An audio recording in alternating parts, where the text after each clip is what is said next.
Hello, friends, and welcome to Sleep Tight Stories.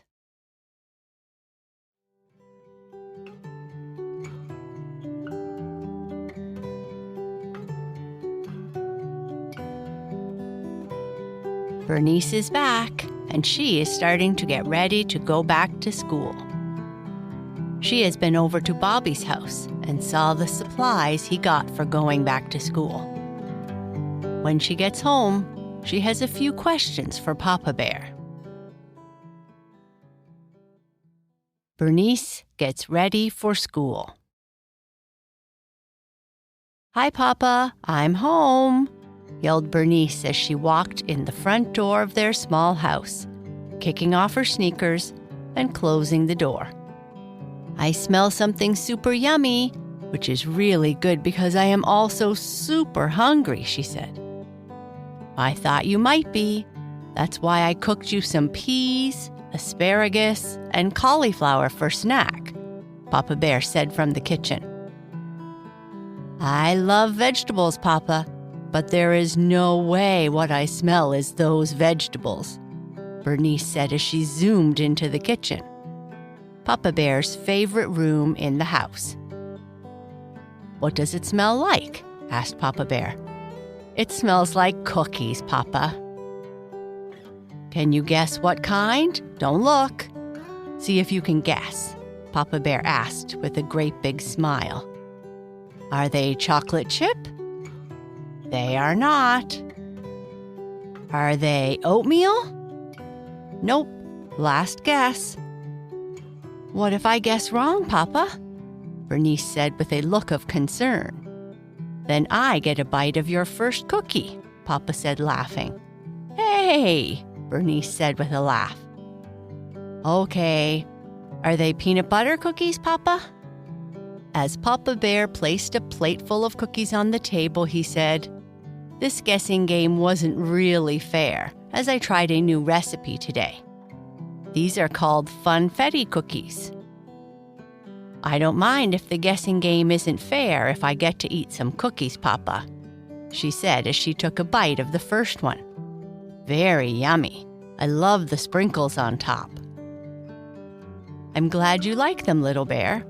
Have a cookie and a drink of milk. This is our afternoon treat before dinner, so take your time and eat them slowly." "Okay, Papa." "So how was your afternoon at Bobby's house? Did you have fun?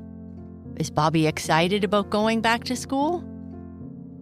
"Yeah, it was fun, Papa. We played some games and then we watched a dinosaur movie.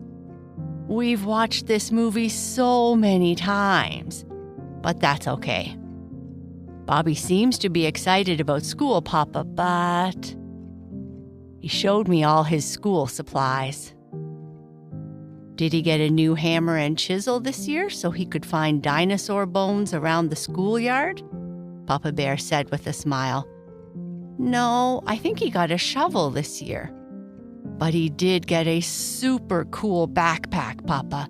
It is super big and has so many pockets, even a place for his stinky sneakers. And it has solar power and a place to charge a phone. He said it even has a fridge inside." "Wow, that certainly sounds fancy," Papa Bear said. "I was wondering though, Papa, why can't I get a super fancy backpack like that?" "Do you think you need a backpack like that?" asked Papa Bear. "Well, it certainly is fancy. Mine is kind of plain," she said, looking at her backpack that was hanging on the back of her chair. "How does it make you feel that he has that backpack?" Papa Bear asked as he poured Bernice a little more milk. "I don't know. I just kind of felt funny, I guess. I should be happy for him, right? Because he loves his backpack, and he said he could carry my lunch in his fridge if I liked. Bobby always gets excited about these things." "I think you made great choices this year with your school supplies. You have a nice backpack that suits you, extra coloring pencils, that science and math workbook you really liked, and all the other things on your list that your teacher said you needed. You also got something else, remember? I think so. What am I supposed to remember, Papa? You picked out all kinds of extra school supplies for your friends who might need them. I think that is something that should make you feel happy. I know it makes me feel very proud that you thought of your friends. Yes, I guess so, Papa. I do like my backpack you and Mama bought me. Bobby makes everything seem so much fun. He's a great friend, Little Bear, and I can't wait to see his fancy backpack. I'm sure he will show you when he comes over, Papa, Bernice said with a big grin. I'm sure he will, Papa Bear laughed. Now, how about another cookie? Yes, please. Are you ready for your bath, Little Bear? Yes, Papa. Can you put extra bubbles in the water tonight? I need extra bubbles. Sure, I think I can do that. Sitting in her warm bath, surrounded by bubbles, Bernice asks, Am I ready for school, Papa? Did a little bear just ask me a question? All I see is a pile of bubbles, Papa Bear said, looking around the bathroom for where the voice was coming from. You're teasing, Papa, Bernice laughed as she wiped the bubbles from her face. Oh, there you are. Do you feel ready for school, Little Bear? Think so. We packed all my school supplies. Mama cleaned all my favorite clothes, and you folded them, and I put them all away. We are a good team. Yeah, I'm going to miss summer, but I am really looking forward to seeing all my teachers again, and my friends, and math class. Some change is good, I think, so I guess I am a little excited. Yes, math class should be fun this year, and all your teachers and friends are looking forward to seeing you again, too. I think you are ready, Little Bear. You have all you need, and it's going to be a great school year. I think so, too. Well, it's that time again, Papa. Are you sure you want another story, Little Bear? Of course, Papa. I love the stories you tell me. Did you brush your teeth? Yes, and I did my best job. Are you comfy and warm? Yes, Papa. How about Twigga, Wolfie, and Madeline? Are they ready for a story too? I think they are. Okay, give me a big hug and a kiss, and I'll tell you a story. Thank you, Papa. Once upon a time, in a world full of magic and fun, there lived a brave little bear named Boo Boo. She lived in a large castle at the edge of a mystical forest. And in this forest, there were unicorns, fairies, gnomes, and all manner of insects, birds, and animals. It was a wonderful place. Her best friend was a young dragon called Kai Kai, and they liked to play as much as they could. The kingdom they lived in was full of people who lived in the meadows, those who lived in the hills, and those that lived in the forest. And they all lived in harmony. On this day, Boo Boo was meeting Kai Kai outside her castle to talk about their school day. Boo Boo had just finished her first day of school, and Kai Kai had been to school too. But Kai Kai's school was quite a bit different from Boo Boo's, and not just because he was a fire-breathing dragon. In addition to all the regular subjects that many of the kingdoms study, Kai Kai also had to learn specific skills related to being a dragon. This year, Kai was learning more flying techniques, lair building, fire-breathing techniques, and how to grow his own food. Kai was especially interested in learning how to grow his own food because he knew Boo Boo liked growing food in her own garden. And growing his own food meant he could get along better with his neighbors.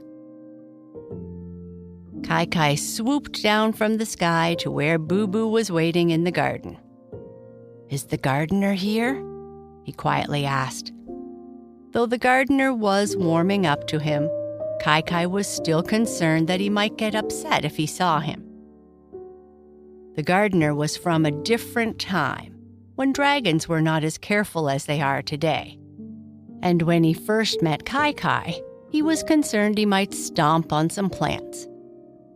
"No, he's gone into the castle to help make some honey tea for the kids that are visiting," Boo Boo said. "Phew.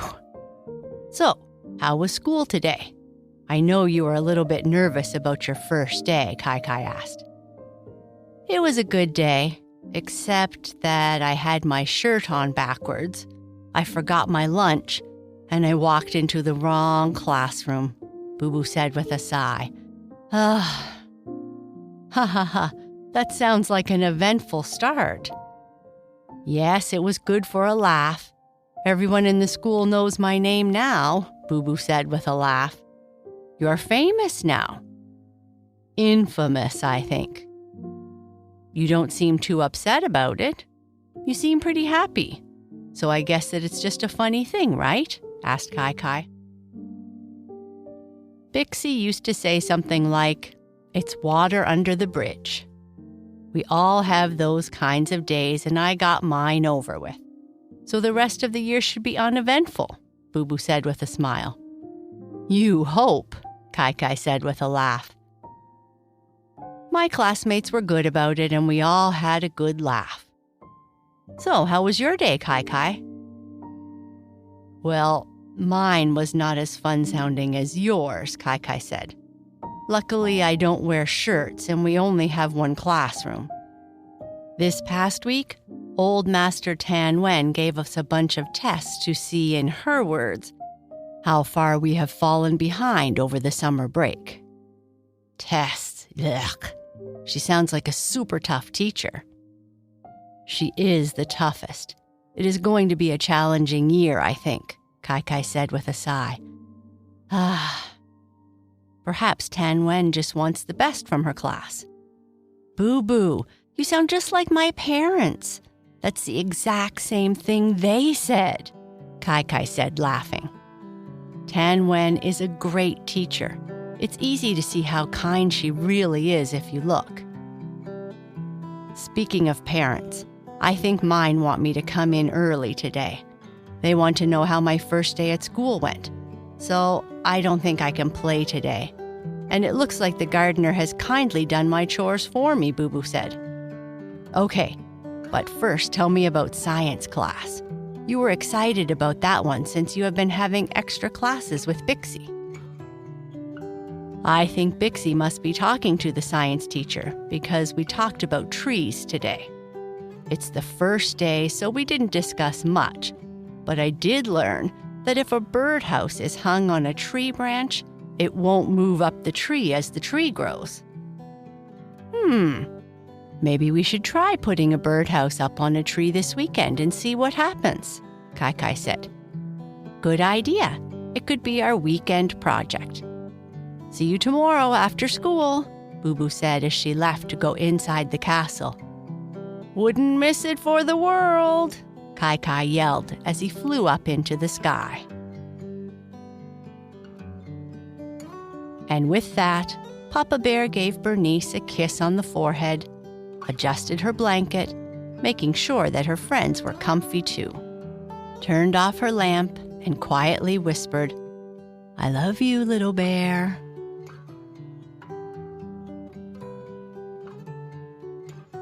And that's the end of our story. Good night. Sleep tight.